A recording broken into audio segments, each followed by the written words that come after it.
Lorsqu'on considère l'importance des lois dans la tradition musulmane et depuis quelques siècles seulement après le prophète, on s'aperçoit que se pose très tôt, se pose en tout cas aujourd'hui une question qui est renouvelée par le mouvement islamiste, qui contribue à obscurcir ce que signifient ces lois, et en particulier autour du terme charia. La charia, ça n'est pas ce qu'on peut appliquer, parce que, au fond, c'est un chemin divin. Et la comparaison est proposée avec le Tao du taoïsme. Et donc, que font les islamistes? Donc, le terme, je suis désolé d'essayer de le prononcer en arabe alors que je ne le connais pas, mais c'est fir. Fir. Non, mais c'est fir. Non, mais voilà, je savais que je le prononçais mal, mais juste suffisamment pour qu'on reconnaisse que je le prononçais mal. Ce qui était le but. Donc, ce que font les islamistes, c'est cela, c'est-à-dire, c'est de proposer une lecture humaine de ce chemin divin, et en particulier, une lecture humaine qui est guidée par une logique patriarcale. Donc, cette question de méthodologie, on pourrait en prendre plusieurs éléments qui sont dont vous trouverez des compléments sur ce site, mais en particulier, il y a une idée qui est très importante, c'est l'idée que dans l'islam, le but, c'est la justice. Et que donc, si le résultat, c'est l'injustice, eh bien, ça n'est pas conforme à la charia. Or, toute une tradition met l'accent sur le fait que les femmes doivent être protégées, Dieu sait pourquoi, mais que ça n'est pas la même chose du tout que la définition de la justice, parce que cette définition de la justice, elle implique non seulement l'égalité, mais aussi la réciprocité. Et donc, si on veut que les femmes soient, comme tous les êtres humains, des agents devant Dieu, eh bien, cette question d'agency des femmes se pose.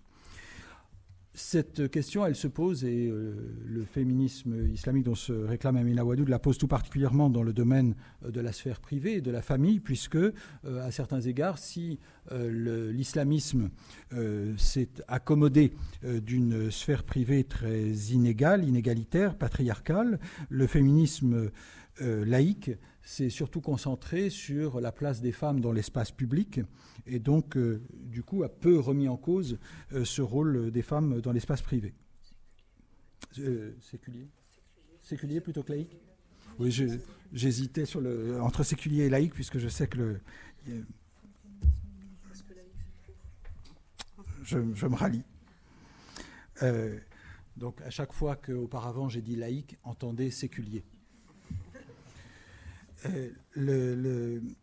Donc, ce qui est important comme principe, c'est de se demander, lorsque une loi s'applique à des femmes, est-ce que les femmes ont leur mot à dire sur cette loi? Et ce deuxième principe, il est fondé sur un second qui est lié à leur expérience historique, c'est que, en général, l'expérience a montré que lorsqu'elles n'avaient pas leur mot à dire, eh bien, ça ne se traduisait pas par une égalité parfaite entre les sexes. Là, c'est moi qui brode. Mais je ne crois pas avoir déformé le propos. C'est moi? Donc, je découvrais en même temps que vous cet exposé. On m'a proposé de vous soumettre quelques commentaires improvisés que malheureusement malheureusement pour vous, je vais faire en anglais. But fortunately for you, I'll do them in English so that you get a chance to understand what I'm saying, although it could be convenient if no one understood what I'm saying. Just your papers, just in case you write. Je comprends pas bien l'anglais, en fait. On ne peut pas demander ça parce que les gens n'osent jamais le dire. Non, mais dites-le, parce que si on répète tout 3 fois pour rien, c'est pas la peine. Non, mais il y a au moins plusieurs personnes pour qui c'est le cas, donc on va essayer de traduire. Donc bien sûr. Donc je me traduirai moi-même brièvement. Un abstract, un best-of. So I'll just say a couple of things. The first thing is that it seems to me that the term Islamic feminism, we just saw that the term secular is disputed in its translation, but the term Islamic feminism, it seems to me, in the current context of France, is considered as an oxymoron. Usually, basically, if you say that, the phrase that has been used for people who are willing to engage in this conversation, I'm not even mentioning Islamic feminists, but I would say people who are willing to sit at this table and have this conversation would be considered idiots utiles. And this is how I, among others, have been described. That is, the people who basically are naive and who do not understand what is going on, and that in fact you think you're just being open by having this discussion, but in fact you're just a tool in a manipulation. It may be obvious, but I just thought that it's worth mentioning this because I think it's one of the contexts under which we operate for this very conversation. That is the question, for example, of how others will talk about what has been said tonight, I think may also be relevant to bear in mind. So my only point of elaboration will not be political, or at least not explicitly political. I think the political consequences will appear, but I think I will try to share in your posture, which has been epistemological. And it seems to me I have basically no knowledge of Islam, as may have been obvious in my work as a translator, but I have some interest in how sexual issues have today more and more been defined simultaneously through the confrontation with religions in general, not just Islam. And in particular, this is true of Christianity, and I have paid some attention to that. In particular, I have developed a perverse interest in Vatican theology, which accounts for my presence here, I think. The reason why I think there's an issue today, and not just today, but I mean these days, of the confrontation between sexuality, gender, and religion has to do with the fact that the very notion of democracy, I think today, is defined in large part in sexual terms. As you said, when the U.S. Went to invade Afghanistan and Iraq, one of the justifications was democracy, the other was women's rights, but in fact the two could easily merge. The idea that in fact the ultimate test of democracy today is women's rights, and occasionally, again, lesbian rights, I think has become part and parcel of our discussions. Now, it seems to me that this is the historical context under which we operate. That is, sexual issues have become the litmus test of democracy on all sides. It's the battleground where much of democratic battles are waged. Now, what I would like to suggest is that it may seem strange that someone who claims to be a sociologist would be discussing having this conversation with someone who's speaking, I think, as a theologian, as someone who's thinking not in terms of the social sciences. It seems to me that it raises a question that is common to theologians and to social scientists, which is the question of truth. The status of truth in democratic societies, I think, is an issue that both social scientists and theologians are confronted with.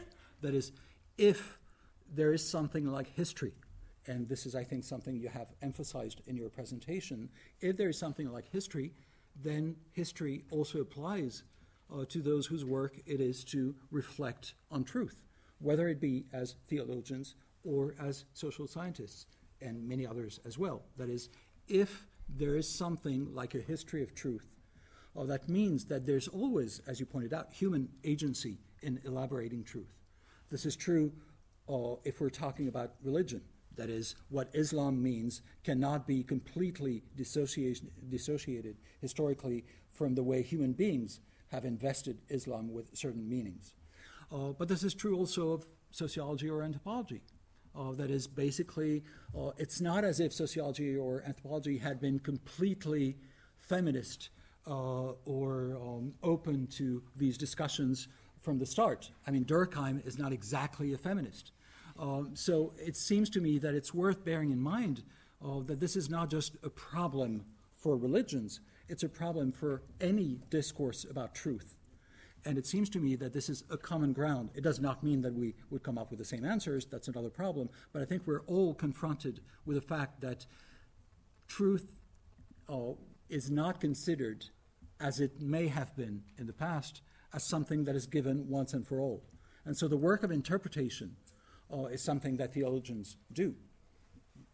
But I think there's more than that. There's the fact that you're emphasizing not just that theologians do interpretation, but that the work of feminist or women theologians is to make visible this work of interpretation. And this is in a context in which there would be a fundamentalist vision which leaves out the historical work of interpretation. Now, this is not so bizarre for someone who's not interested in Islam or who's not interested in religion, because these are some of the discussions that we have in sociology and anthropology. If you think of the debate in France at the time of the Pax, the same-sex status, many people invoked truths that were supposed to be universal, that were supposed to be outside of history, and that were supposed to define once and for all what is a couple, what is a family, etc., etc. And very often it was in the name of anthropology or of psychoanalysis, not so much actually in the name of religion very often. So it seems to me that whereas, of course, I have good reason to believe, and I'm paid to believe, that there's a difference between the work of theologians and that of sociologists and anthropologists, otherwise I wouldn't be here, I think that at the same time it's important to see that we operate in the same historical context. And that historical context is one in which we cannot abstract what we say from the fact that we're speaking within history and not above history, not outside history. We're all caught within history. And this, for me, is how I understand the democratic context, which is shared by all. It is that truths are not given once and for all, and that they're at stake in our battles, and that, therefore, we have agency. And you said that about women. I think it's true of all groups, and I assume that you would agree with that. But it's important, of course, to specify it in the case of women. But it's also true within the social sciences. That is basically how we define what is a legitimate question, how questions are approached, including by introducing feminist points of view within the social sciences. I mean, these are similar battles with different results. I'm afraid that I would not have much to say personally within the social sciences of something like Sharia, but I think the historical context within which you have presented your reflections is very much our common context. I'll say trois phrases en français to summarize. Okay. Pardon d'avoir été long. Je résume très brièvement ce que j'ai proposé. Je suggérais que il y a premièrement un contexte politique dans lequel est posée la question d'aujourd'hui, qui est celui d'une suspicion généralisée à l'encontre du féminisme islamique, qui est considéré comme une alliance de mots, comme un oxymore par beaucoup, et que ça veut dire que ceux qui accepteraient, comme c'est notre cas ce soir, ou comme en tout cas c'est mon cas, alors même qu'on ne prétend pas être un spécialiste de l'islam, d'entrer dans cette discussion, peuvent apparaître à beaucoup comme les idiots utiles d'une manipulation, c'est-à-dire au fond d'accréditer l'idée qu'il n'y aurait pas de problème. Mais je ne vais pas me placer dans ce contexte politique, mais essayer de suivre l'exemple qui nous a été donné par Amina Wadud, qui était de partir de la question épistémologique, même si elle a des conséquences politiques évidentes. Et cette question épistémologique, c'est, me semble-t-il, le fait que, premièrement, nous posons les questions aujourd'hui qui touchent au genre et à la sexualité dans un contexte qui est un contexte où les questions sexuelles sont devenues un test par excellence pour la démocratie, c'est-à-dire qu'on est constamment sommé de savoir si on est conforme aux exigences démocratiques en matière de sexualité et de genre, premièrement. Mais deuxièmement aussi, il me semble que ce contexte démocratique dans lequel nous opérons, c'est celui qui est commun aux réflexions des théologiens, en l'occurrence des théologiennes, et de celles et ceux qui travaillent dans le monde des sciences sociales. Le point commun, c'est le fait que nos métiers respectifs ont à voir avec la vérité, et avec la production de la vérité. Mais qu'en même temps, dès lors que nous essayons de prendre au sérieux le contexte historique dans lequel nous vivons, eh bien, nous sommes amenés à penser que la production de la vérité, elle est quand même historique. C'est vrai pour la théologie, c'est ce qui nous était rappelé, mais c'est vrai aussi pour les sciences sociales. Et à l'inverse, on est confronté en théologie à des logiques fondamentalistes qui refusent cette historicisation, mais dans le monde des sciences sociales, ça n'est pas absent. Par exemple, les controverses sur le Pax ont fait entendre, du côté de l'anthropologie, de la sociologie, de la psychanalyse, des arguments qui prétendaient parler au nom de vérités intemporelles qui échapperaient à l'histoire. Donc de ce point de vue-là, si nous avons un contexte commun, au-delà de différence de métier, si je puis dire, et par exemple le fait que je n'ai rien de particulier d'un point de vue de sociologue à dire sur la charia, eh bien, il me semble que ce que nous avons en commun, c'est le fait d'être confrontés à cette historicisation de la vérité. Sorry for the No, that's good. I'm glad you can translate yourself. Otherwise, I'd have to do it. I want to start with the understanding that Islamic feminism is an oxymoron. It's very interesting because it is based on an uninterrogated idea of what feminism is. And therefore, it subjects feminism to only certain aspects of its own experience and articulation, and locates it outside of the world of all the world's women. It locates it outside of the realities of all the world's women. So fortunately, at least in the United States, we have addressed this interrogation of feminism because we wanted to move it away from its location by only, white, middle-class women, and have it heterosexual, white, middle-class, heterosexual women, and have it relocated in your own daughter of France, Simone de Beauvoir, who said that feminism is the radical notion that women are human beings. But even once you say that, as I tried to imply in my comments before, you then have to interrogate how do we develop the notion of human beings.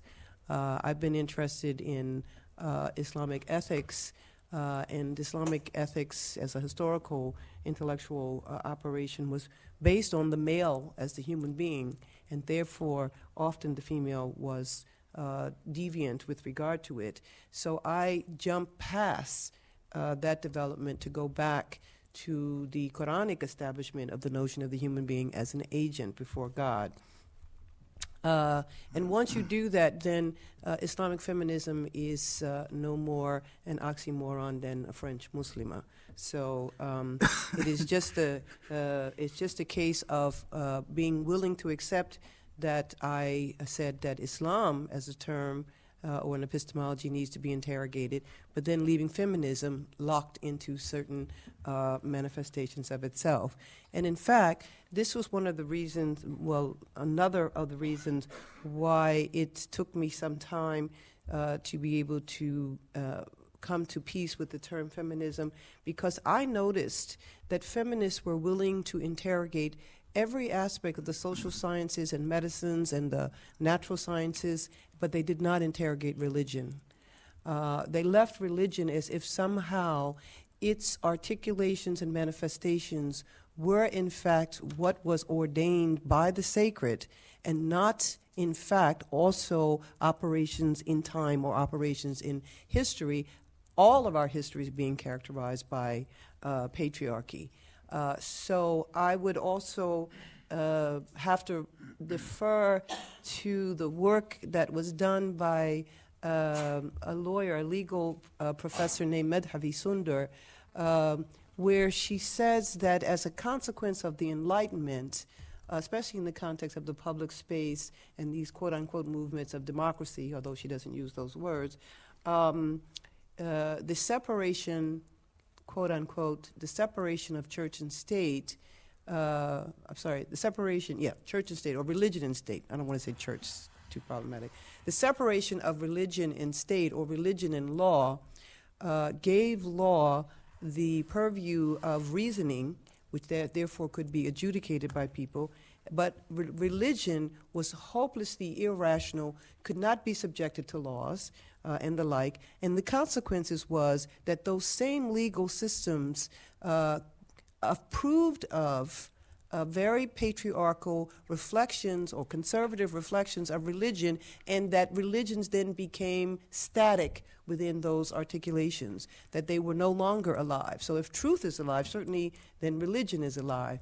But because of what happened around the time of the Enlightenment, when religion was relegated to the personal, the emotional, the irrational, and therefore not subject sometimes to the same rules as the other aspects of civil society, religions tended not to grow, and not to reflect the diversity of the persons who inhabit those religions. So one of the reasons why I became familiar with her work is because she did research on my theology, as well as the organizations like Sisters in Islam, that basically said religion is what the people live. We are the people. We are the people. We live Islam, and therefore Islam is what we make Islam to be. And that this notion that not only do we make Islam because we are living it, which of course is open for anyone who wants to be able to live it, and not just women, but because we make Islam as we live it, then you cannot subject us to any one interpretation of Islam and then say that that interpretation is without question. And this was, for me, who did operate purely out of both, personal motivations and intellectual theological interests. For me, this was the beginning of turning around the participation in the defining of Islam to also the challenge of certain systems and structures that have been established in the name of Islam, which were clearly unequal. It was now made to me much more coherent mandate. So those are my comments in general about yours, but there's one other comment that I want to make, and that is with regard to psychoanalysis and sexual or gender issues. The idea that the human being and human sexuality or human psychology is separate from human spirituality is another consequence of some of the bifurcated thinking that comes out of certain locations. And this is not consistent with all the world's religions. The idea of the integration of sexuality and spirituality exists within certain religious traditions, and I think we need to consider the possibility that what we have concluded as absolutely an articulation of the mandate of democracy, that is sexual freedoms, when it is mandated without the inclusion of also spiritual freedoms, that is, of the dimensions of our being which are transcendent and therefore in touch with not only ourself and our notion of the sacred, but also our partners or potential partners, that there is also a spirituality in that exchange, I personally find problematic.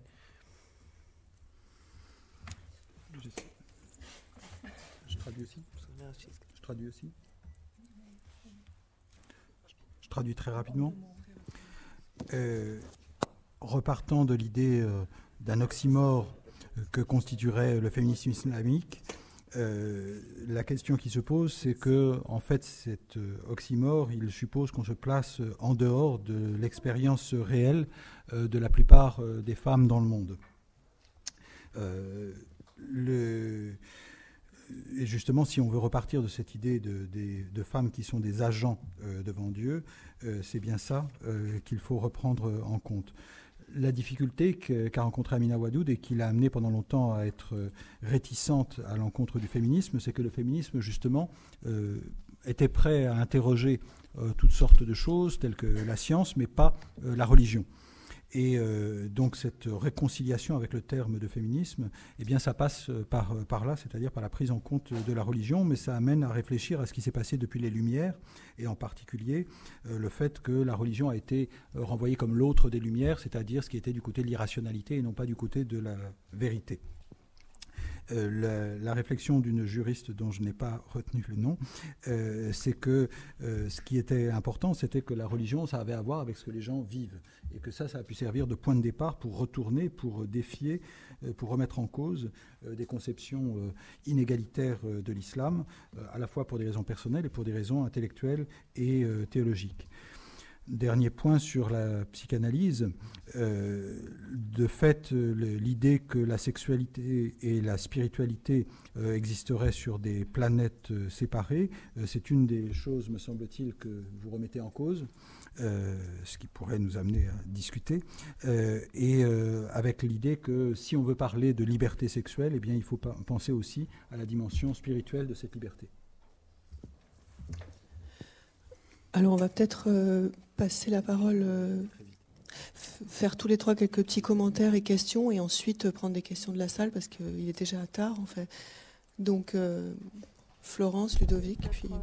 Mais juste un mot, hein, ce serait peut-être pour replacer un petit peu ce qui a été dit dans le contexte des séminaires. Moi, ce que je trouve très très intéressant dans cette perspective rapportée par Amina Wadud, c'est que finalement le féminisme... Oui, mais... voilà, c'est que finalement le féminisme islamique paraît être un prétexte à un discours réformiste très contestataire et très aussi inclusif à la fois, qui permet en fait de repenser le rapport entre la Oumma et les minorités. Et finalement, ça va beaucoup plus loin que les tentatives qu'on peut voir ici et là en France de construire une espèce de fiqh des minorités sans finalement le bagage intellectuel et la méthode épistémologique sur lesquels réfléchissent donc ce courant. Elle n'en a pas parlé, Amina, mais elle fait partie du courant ce qu'ils appellent donc les musulmans inclusifs. Et donc je me demandais finalement si le féminisme islamique, c'était pas en train de mobiliser une base sociale sur de gens qui voudraient réfléchir un petit peu plus loin et qui finalement pourraient développer un bagage intellectuel réellement pour aborder le texte religieux différemment. Donc la portée d'un discours bien plus large que les seuls droits des femmes. Donc, ce qui m'amène à parler de la question des minorités sexuelles, puisque Amina a été assez rapidement, je pense, interpellée par les gays musulmans, les mouvements d'homosexuels musulmans dans le monde arabe, mais aussi maintenant en Europe, puisque HM2F, par exemple, je crois, développe toute une réflexion justement sur comment adapter cette méthodologie aux droits des gays et lesbiennes musulmans. Peut-être. Alors, très rapidement, oui, ce qui nous intéressait quand on a pensé à convier Amina Wadud à la conférence Calem de cette année, c'était d'apprendre comment construire ce discours qui est un discours du juste milieu entre le rejet de l'islam parce qu'on a envie de rejeter l'orthodoxie et justement la radicalisation, l'orthodoxie, l'internalisation des normes du discours qui se dit radical. Donc oui, effectivement, ce qu'on essaie de construire aujourd'hui en France et en Europe, difficilement, avec toutes les difficultés que Amina Wadud a très bien décrites pour le féminisme islamique pendant 10 ans, que nous sommes en train de vivre aujourd'hui. En France, en ce moment même, et depuis un sacré bout de temps, simplement pour trouver des interlocuteurs qui ne soient pas dans un extrême ou dans un autre.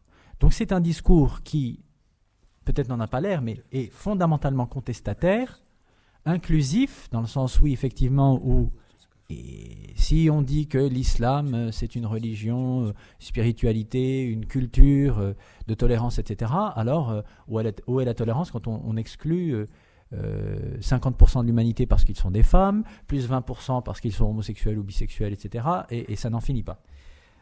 Donc c'est une approche qui est effectivement subversive, subversive parce que ça remet en compte, ça remet en cause, je parle trop anglais en ce moment, pardon, ça remet en cause effectivement ce dogme que l'on présente comme islamique et qui est, à mon sens, qui n'est pas radical, au sens où du retour aux sources de la religion, de l'esprit de la loi, etc.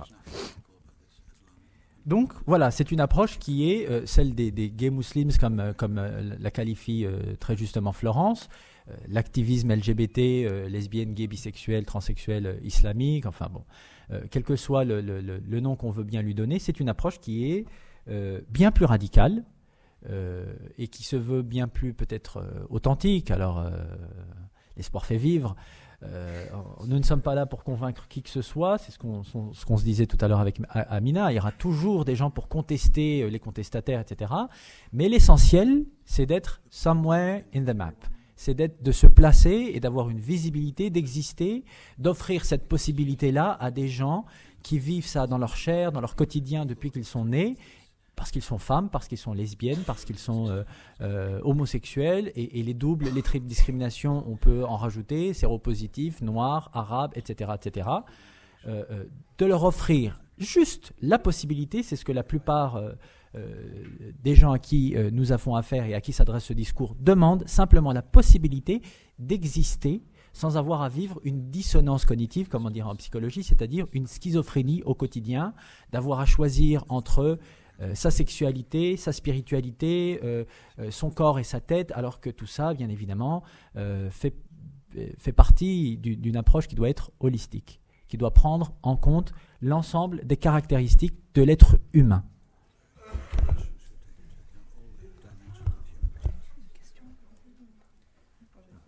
Juste quelques commentaires, donc, et ensuite on vous passera la parole pour que vous puissiez poser des questions. Donc effectivement, bon, ça a été rappelé, et d'abord par Amina, la question, et là encore on le voit avec le militantisme maintenant des gays musulmans, c'est la question qui se saisit de cette norme religieuse et qu'est-ce qu'on en fait. Et donc au-delà, il y a quand même la question, je pense, la question, à la fois la question démocratique d'un côté, et de l'autre, il y a aussi la question que pose... la question de la diffusion, de l'appropriation, qui s'approprie ces textes, parce que quand on parle d'un mouvement qui était un mouvement intellectuel, il y a bien la question, 20 ans plus tard, je veux dire, on parle d'un phénomène qui, certes, apparaît encore un oxymore en France, mais qui a quand même 20 ans, donc on est quand même sur un phénomène qui est advenu, qui existe, dans lequel on peut voir des différences, des courants, etc., etc. Donc en fait se pose la question de qui se saisit de cette norme. Et là je vais revenir un petit peu à la question à deux questions. Donc d'abord la question de l'islam politique. Donc si ceux qui parlent de féminisme islamique sont des idiots utiles, ceux qui vont essayer de dire qu'est-ce que l'islam le politique fait ou ne fait pas du féminisme islamique sont des super idiots utiles. Donc je me pose là-dedans.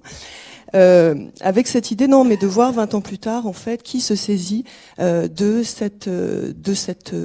ce corpus intellectuel qui est en fait effectivement une ressource très très importante pour différents types de militantisme, etc. Et en fait, c'est vrai qu'il y a dans ce deuxième âge du féminisme islamique, il y a un peu deux phénomènes.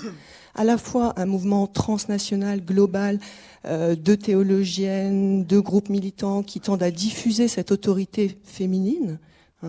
Comment on la diffuse, comment elle vient à toucher toutes les sociétés. Mais il faut dire quand même ici que des mouvements très importants, très intéressants, comme Moussawa, etc., sont aussi par certains aujourd'hui critiqués parce qu'ils sont globaux, transnationaux, etc., etc., et que de l'intérieur des pays, on a parfois l'impression aussi qu'ils imposent ou qu'ils pourraient imposer. Et la question de l'intérieur des pays, qui se saisit de cette question. Il y a des mouvements sociaux qui s'en saisissent. Par rapport à l'islam politique, j'aimerais quand même dire que finalement, historiquement, c'est aussi parce que l'islam politique s'est saisi du religieux et l'a enlevé quelque part aux autorités, aux ulémas qui avaient le monopole de ces questions religieuses et l'a individualisé, c'est-à-dire que des gens se sont saisis de ça et qu'ils ont pluralisé l'autorité religieuse, qu'après, dans un second temps, c'est-à-dire que l'islam politique, c'est aussi une forme d'individualisation et de démocratisation du rapport aux religieux. C'est aussi ça, après avec des lectures fondamentalistes ou pas, mais c'est aussi ça. Donc ensuite, les femmes sont arrivées, je pense, enfin les féministes, elles sont peut-être pas arrivées à cause de ça, mais en tout cas, on était dans un processus de individualisation, pluralisation de l'autorité religieuse, qui aussi a permis l'émergence de ce type de mouvement. Et je reviens là maintenant un petit peu à la question démocratique, c'est-à-dire, toujours sur l'islam politique, on peut se demander ce qu'ils en font aujourd'hui, et on dit toujours l'islam politique, en gros, quelle est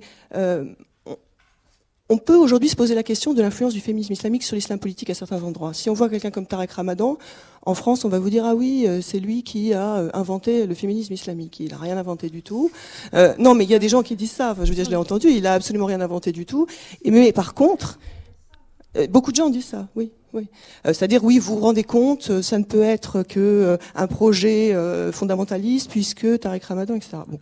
Alors qu'en fait, on se rend compte bien que ce discours est devenu porteur pour certaines personnes au sein de l'islam politique. Et le fait que le féminisme islamique soit devenu un discours porteur montre bien l'utilité qu'il a. C'est-à-dire que l'islam politique, ça lui a permis de faire un passage entre les classiques droits de la femme en islam, etc., à quelque chose de plus moderne, de plus intéressant, de plus porteur, qui est ce féminisme islamique. Donc quand je dis ça, je suis pas en train de dire seulement qu'ils instrumentalisent, je suis en train de dire aussi qu'ils sont aussi influencés, comme ils sont influencés, et qu'on est un peu à une croisée des chemins. C'est-à-dire qu'avec un islam politique qui s'est aussi pluralisé, qui a différents courants, et qui se retrouve à une croisée des chemins, ce qu'on voit tout à fait aujourd'hui, ce qu'on va voir d'ailleurs aujourd'hui suite aux révolutions arabes. C'est-à-dire cet islam politique, où va-t-il se situer? Et là, on peut dire que aussi, sur ce point, le travail intellectuel qui a été fait par le féminisme islamique est aussi une ressource pour les femmes face à finalement le résultat des élections dans un certain nombre d'endroits, et on va continuer à avoir des influences réciproques. Donc je suis pas du tout en train de défendre l'islam politique, c'est pas ça mon propos. Bon, voilà, je me situe comme une historienne, mais c'est simplement de voir qu'on n'est pas, c'est-à-dire que le féminisme islamique a été une troisième voie, effectivement. Aujourd'hui, l'islam politique n'est plus ce qu'il était dans les années 70-80, voire début 90, et donc on est dans un autre type de processus. Je pense qu'il faut aussi regarder. Alors voilà, on va vous passer la parole pour des questions. Non, mais peut-être on prend quelques questions. Oui, ou si vous avez... Pardon.